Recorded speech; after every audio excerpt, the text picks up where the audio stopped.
working on my bouncing ball animation, and things are starting to look really good, except for my timeline. It's getting really difficult for me to understand the purpose of all of these keyframes sitting down there in the timeline. And I apologize, I know it's going to be kind of difficult to see on your screen at home, but if you look very carefully, I got a bunch of keyframes starting to take place in my timeline, and I'm losing sight as to the purpose and the role of my of each one of these keyframes.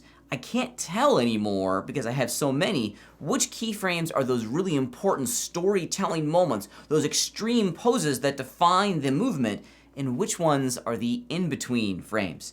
It'd be great if we could have a system that allows us to visually separate the role of all of these out inside of our timeline, and luckily we do.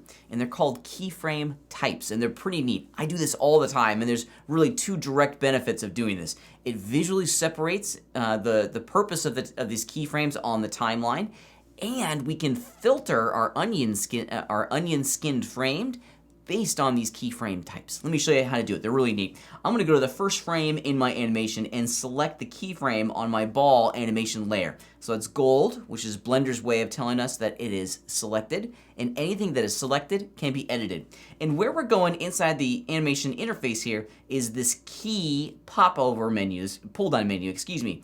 And at the bottom here, we have an option called keyframe type. Now this is going to bring up a small little menu underneath your cursor, which allows us to load in a number of keyframe types. Now this isn't going to change the drawing. It doesn't actually do anything except change the color of the keyframe on the timeline itself.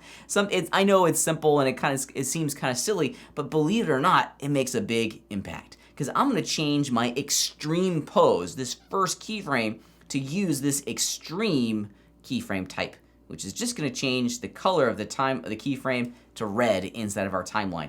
It's really faint on the timeline, but I think once you're using it, you'll see pretty quickly the benefits of working with it. In addition, it also makes the keyframe, the icon, just a little bit bigger too. So visually, we're breaking it out on two different levels, on the color and on the size itself. So let me go forward here, and I'm going to find, yeah, I think that drawing right there is the keyframe that I'm looking for. I'm going to zoom in. Yeah, I've already selected it. Of course, naturally, I could go back into the key pull-down menu and choose keyframe type, or I can use the keyboard shortcut, and you're going to see me doing this often. It's the R key, R for Romeo. And with the keyframe selected, hitting the R key will pop over that little keyframe type menu, and I'm going to select extreme. And now I can visually see in my timeline, the ones are these kind of nice little reddish pinks are my extremes, and the white ones are all of my in-betweens. Now, what's also really neat about this is that we can extend this system a little bit into our onion skinning parameters.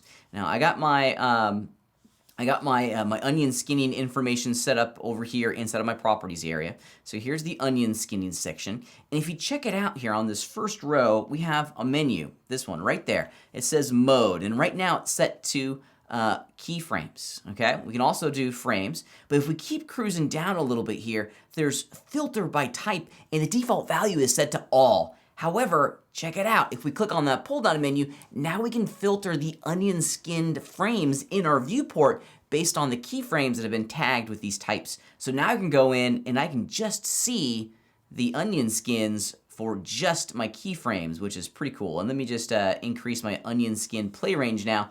And now I'm just seeing the animation frames that are my extreme poses. So this is a very helpful system because it allows us to stay organized and wrangle all of these keyframes so that we can work efficiently, so we can work intelligently, and that we can work in a way that will allow us to very quickly make changes to the overall quality of our animation.